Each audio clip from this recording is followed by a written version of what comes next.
اللهم اجعل القرآن لقلوبنا ضياء ولأسقامنا دواء. علی خیبر میں نازل ہوا قرآن کی آیت کی طرح. 39 دن خیبر میں محمد رہتا ہے.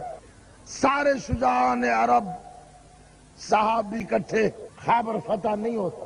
39ویں دن کی شام کے تھکے ہوئے سورج کے غروب ہونے کے وقت مرحب نے جب فاحشہ عورتوں سے کہا گیت گاؤ رسالت کی توہین کے، ان عورتوں نے گیت گایا. رسول پریشان ہوا، مصلی عبادت بچھا کے آسمان کی طرف منہ کر کے پیغمبر نے کہا کہ میں نہ کہتا تھا اسے ساتھ لے جاؤں، تو نے کہا تھا مدینے میں رہنے دے. جاگو یار جاگو ذرا، اسے چھوڑ آیا ہوں انہیں چھیڑ بیٹھا ہوں. استغاثہ کیا، علی آیا. خیبر میں کیوں؟ علی خیبر میں نازل ہوا قرآن کی آیت کی طرح. علی بغیر جبریل کے نازل ہوا. 600 من وزنی دروازہ خیبر کا علی پرندے کے ٹوٹے ہوئے پر کی طرح آسمان پہ اچھالے، آج تک واپس نہ آئے. کون سمجھتا ہے؟ سب سے پہلے میں خیبر کا پس منظر اور جنگ کی چند جھلکیاں مختصر آپ کے سامنے بیان کروں گا. خیبر کو فتح کرنے کی نوبت کیوں آئی؟ سبب یہود کی اسلام کے خلاف بغاوتیں روز بروز بڑھتی ہی چلی جا رہی تھی، اور ابھی کچھ ہی عرصہ پہلے تو غزوہ احزاب میں مشرکین کی حمایت اور مدد اور مسلمانوں کے خلاف بغاوت کرتے ہوئے وہ جنگ کے میدان میں کود پڑے. لہذا ایسے حالات میں ان کو روکنا انتہائی ضروری تھا. 7 ہجری میں رسول اللہ صلی اللہ علیہ وسلم نے خیبر کو فتح کیا. خیبر مدینہ کے شمال میں واقع ہے، اور یہ علاقہ کھجوروں کے باغات کی کثرت، صاف پانی کے چشمے اور سبزے جیسی عظیم نعمتوں سے مالا مال تھا. تاریخی اعتبار سے اس علاقے میں یہودیوں کے 8 مضبوط قلعے تھے، اور انہی قلعوں کے مجموعے کا نام خیبر تھا. صحیح بخاری کی روایت ہے، انس بن مالک رضی اللہ تعالیٰ عنہ فرماتے ہیں ہم خیبر صبح کے وقت پہنچے. یہودی اس وقت اپنی روٹین کے مطابق کام کاج کرنے کے لیے نکلے، لیکن جب انہوں نے رسول اللہ صلی اللہ علیہ وسلم کو دیکھا تو چلانے لگے کہ اللہ کی قسم محمد صلی اللہ علیہ وسلم لشکر لے کر آ گئے. رسول اللہ صلی اللہ علیہ وسلم نے فرمایا اللہ اکبر، اللہ کی ذات غاربت خیبر، خیبر برباد ہوا. لہذا واقعوں کو مختصر کرتے ہوئے خیبر کے ان 8 قلعوں میں سے ایک قلعہ انتہائی مضبوط تھا، کیونکہ اس کی حفاظت پر مرحب اور اس کی طاقتور فوج معمور تھی. بڑی کوشش کے بعد بھی یہ قلعہ فتح نہ ہو سکا. لہذا خیبر فتح ہونے سے ایک رات پہلے رسول اللہ صلی اللہ علیہ وسلم نے فرمایا کہ کل میں اس شخص کو اپنا جھنڈا دوں گا جس کو اللہ اور اس کا رسول محبوب رکھتا ہو، اور وہ اللہ اور اس کے رسول کو محبوب رکھتا ہو. اب صحابہ کرام رضوان اللہ علیہم اجمعین فرماتے ہیں کہ ہم نے اس اضطراب کی حالت میں رات گزاری کہ وہ کون سا شخص ہوگا جس کو اللہ کے نبی اپنا جھنڈا دیں گے، اور پھر اس کو خوشخبری بھی دی کہ اسی کے ہاتھ پر خیبر فتح ہوگا. اب اگلے روز جب سب جمع ہو گئے اور وہ وقت آن پہنچا جس کے بارے میں رسول اللہ صلی اللہ علیہ وسلم نے فرمایا تھا، اب صحابہ کرام کی اس اضطرابی حالت بڑھ گئی اور سوچنے لگے کہ کس شخص کا رسول اللہ صلی اللہ علیہ وسلم انتخاب کریں گے اور اسے اپنا جھنڈا دے کر قلعے کی طرف بھیجیں گے. لہذا اسی کشمکش میں رسول اللہ صلی اللہ علیہ وسلم نے فرمایا این علی، علی رضی اللہ تعالیٰ عنہ کہا ہے. بتلایا کہ اللہ کے نبی ان کی آنکھوں میں بہت درد ہے، اور صحیح بخاری کی ایک روایت کے مطابق شیر خدا علی رضی اللہ تعالیٰ عنہ غزوہ خیبر میں شریک نہیں ہوئے تھے. اب جب شیر خدا علی رضی اللہ تعالیٰ عنہ نے یہ دیکھا کہ وہ اس غزوے میں رسول اللہ صلی اللہ علیہ وسلم کے ساتھ شامل نہیں ہو سکے تو فوراً خیبر کی طرف روانہ ہوئے اور ایک دن پہلے خیبر میں پہنچ گئے. سلمہ بن اکوع رضی اللہ تعالیٰ عنہ بیان کرتے ہیں کہ جب رسول اللہ صلی اللہ علیہ وسلم نے فرمایا کہ علی رضی اللہ تعالیٰ عنہ کو لے کر آؤ، تو فرماتے ہیں میں علی رضی اللہ تعالیٰ عنہ کو کھینچتا ہوا رسول اللہ صلی اللہ علیہ وسلم کے پاس لے آیا. اب کھینچتا ہوا لایا، اس میں شیر خدا علی رضی اللہ تعالیٰ عنہ کی توہین نہیں، کیونکہ آنکھوں کی تکلیف میں مبتلا تھے اور شاید صحیح طرح دیکھ نہ سکتے تھے. اسی لیے سلمہ بن اکوع رضی اللہ تعالیٰ عنہ نے انہیں کھینچ کر رسول اللہ صلی اللہ علیہ وسلم کے پاس لے آئے.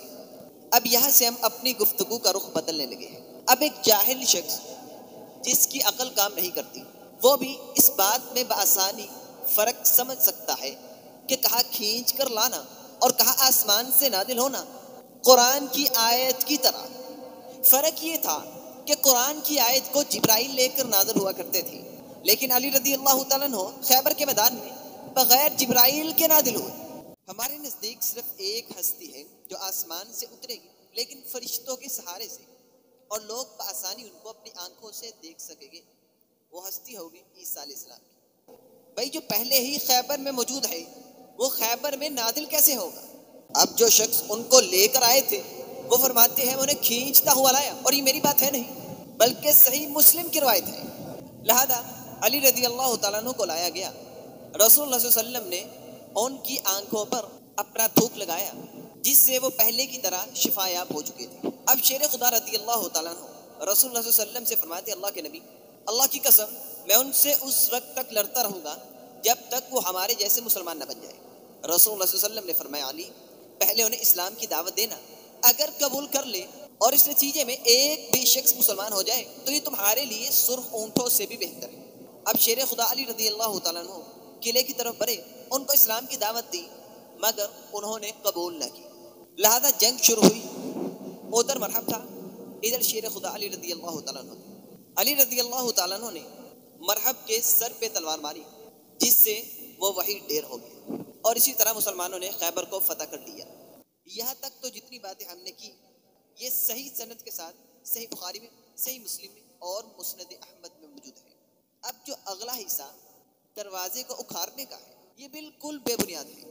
اس کے بارے میں صرف 4 روایتیں ملتی ہیں، ایک دلائل النبوہ للبیہقی میں، ابن عساکر میں، مصنف ابن ابی شیبہ میں اور سیرت ابن ہشام میں، مگر یہ تمام روایات ضعیف ہیں۔ کسی روایت کا راوی مجہول ہے، کسی روایت کا راوی نامعلوم ہے، مبہم ہے، کسی روایت میں انقطاع پایا جا رہا ہے۔ جائیے پڑھیے ابن حجر رحمہ اللہ، امام ذہبی رحمہ اللہ، امام احمد بن حنبل رحمہ اللہ اور بھی بڑے بڑے محدثین نے ان تمام روایتوں کا رد کیا ہے اور یہ فرمایا ہے کہ یہ تمام روایتیں ضعیف ہیں۔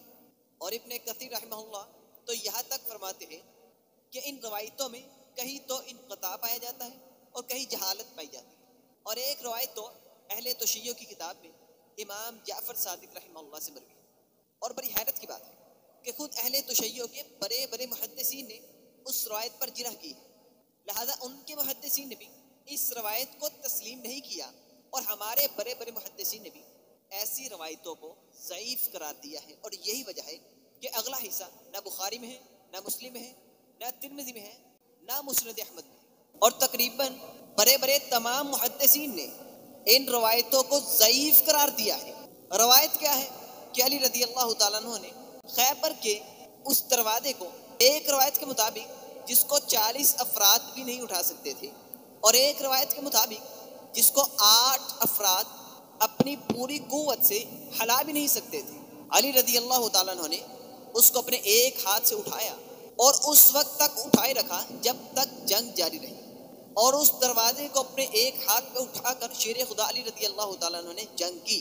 اور ایک روایت کے مطابق ایک یہودی نے ان پر حملہ کیا جس سے ان کی ڈال گر گئی، لہذا شیر خدا علی رضی اللہ تعالیٰ عنہ نے خیبر کے اس وزنی دروازے کو ڈال کے طور پہ استعمال کیا۔ عقل اس بات کو مانتی ہے کہ بھئی ایک طرف اتنا مضبوط دروازہ جس کو 40 افراد بھی نہیں اٹھا سکتے، شیر خدا رضی اللہ تعالیٰ عنہ کس طرح اسے اپنے ایک ہاتھ پہ رکھ کر اتنی خطرناک جنگ لڑ رہے ہیں۔ یہ ہے ان روایتوں کا خلاصہ۔ اور امام احمد بن حنبل رحمہ اللہ نے، ابن حجر رحمہ اللہ نے، امام ذہبی رحمہ اللہ نے ان تمام روایتوں کو ضعیف قرار دیا ہے، لہذا وقت کے اتنے بڑے بڑے محدثین جب ان روایتوں پر جرح کر رہے ہیں اور ان کو ضعیف اور مردود بتلا رہے ہیں، اب اس نے اللہ تبارک و تعالیٰ کی اور رسول اللہ صلی اللہ علیہ وسلم کی توہین کس طرح کی کہ رسول اللہ صلی اللہ علیہ وسلم نے فرمایا اللہ میں نے تجھے نہ کہا تھا نعوذ باللہ من ذالک کہ علی کو لے آؤں، تو نے منع کر دیا تھا۔ جانتے ہیں یہ کتنا کفری جملہ ہے۔ اول تو رسول اللہ صلی اللہ علیہ وسلم نے ایسا فرمایا نہیں، یہی میرا یقین اور ایمان ہے، اور ہم سب کا یہی ایمان ہونا چاہیے۔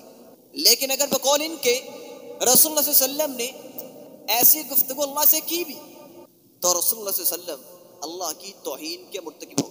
کون ہے جو اس کے ارادوں پر سوال اٹھاتا ہے؟ کون ہے جو اس کا مشیر ہے، اسے مشورے دینے والا ہے کہ میں نہ کہتا تھا لیکن تو نہ مانتا تھا، نعوذ باللہ من ذالک۔ بھلا اللہ کے نبی ایسا اللہ سے فرما سکتے ہیں؟ ایسی گفتگو اللہ سے کر سکتے ہیں؟ فرمایا اس کو چھوڑ آیا ہوں، ان کو چھیڑ بیٹھا ہوں۔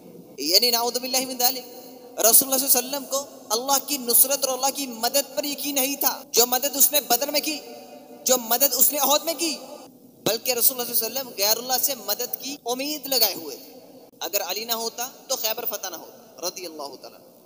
ارے ظالمو، جب رسول اللہ صلی اللہ علیہ وسلم خیبر میں داخل ہوئے تو رسول اللہ صلی اللہ علیہ وسلم نے یہ فرما دیا تھا، خاربت خیبر، خیبر برباد ہوا۔ ہم کسی قوم کے میدان میں اتر جائے تو پھر ڈرائے ہوئے لوگوں کی صبح بری ہو جاتی ہے۔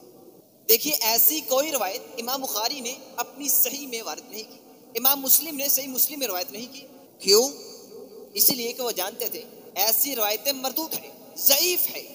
اگر یہ روایتیں صحیح ہوتی تو اللہ کی قسم امام بخاری رحمہ اللہ اسے اپنی کتاب میں ضرور تحریر فرماتے۔ امام مسلم اسے صحیح مسلم میں لکھتے۔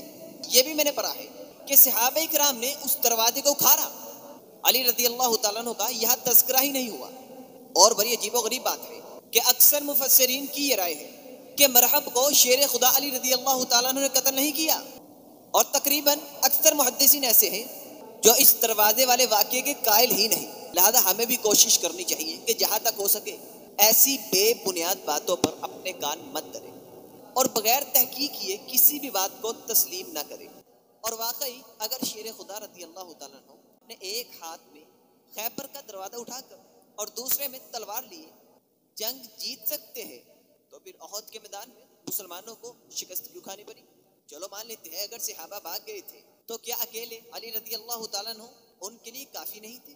تو پھر بدر کے میدان میں فرشتے کیوں اتارے جبکہ شیر خدا علی رضی اللہ تعالیٰ عنہ وہاں موجود تھے؟ ان کے نزدیک تو 1000 کا لشکر کچھ بھی نہیں تھا، اور حنین میں جبکہ صحابہ کرام منتشر ہو چکے تھے تو اس سے کوئی فرق، جبکہ علی رضی اللہ تعالیٰ عنہ وہاں موجود تھے تو اکیلے ہی حنین کا میدان بھی مار سکتے تھے، مگر ایسا کچھ بھی نہیں ہوا، کیونکہ رسول اللہ صلی اللہ علیہ وسلم کو صرف اللہ کی مدد پر یقین تھا۔ اس لیے فرمایا تھا اے اللہ یہ 360 ہے، اگر یہ بھی نہ رہے تو زمین پر تیرا نام لینے والا کوئی بھی باقی نہیں رہے گا۔ لہذا نہ علی رضی اللہ تعالیٰ عنہ آسمان سے نازل ہوئے، نہ رسول اللہ صلی اللہ علیہ وسلم نے اللہ تبارک و تعالیٰ سے ایسی گفتگو کی جس میں رسول اللہ صلی اللہ علیہ وسلم اللہ سے گلے شکوے کر رہے ہیں، نعوذ باللہ من ذلک۔ اور نہ ہی شیر خدا علی رضی اللہ تعالیٰ عنہ نے خیبر کے اس دروازے کو ہاتھ اور ڈال کے طور پہ استعمال کیا، یا پھر پوری جنگ اس حالت میں کی کہ ایک ہاتھ میں خیبر کا وہ وطنی دروازہ تھا اور دوسرے ہاتھ میں تلوار تھی۔ اور نہ شیر خدا علی رضی اللہ تعالیٰ عنہ نے اس دروازے کو آسمان کی طرف اچھالا، اور آج تک اس کا کوئی اتا پتہ نہیں۔ اور وہ جو شیعہ کی روایت جس میں شیر خدا علی رضی اللہ تعالیٰ عنہ کا یہ فرمانا کہ جو طاقت مجھے ملی تھی یہ خوراک کی طاقت نہیں تھی، نہ جسمانی طاقت تھی، بلکہ یہ نورانی طاقت تھی جو میرے رب نے مجھے عطا کی تھی، یہ سب بے بنیاد باتیں ہیں۔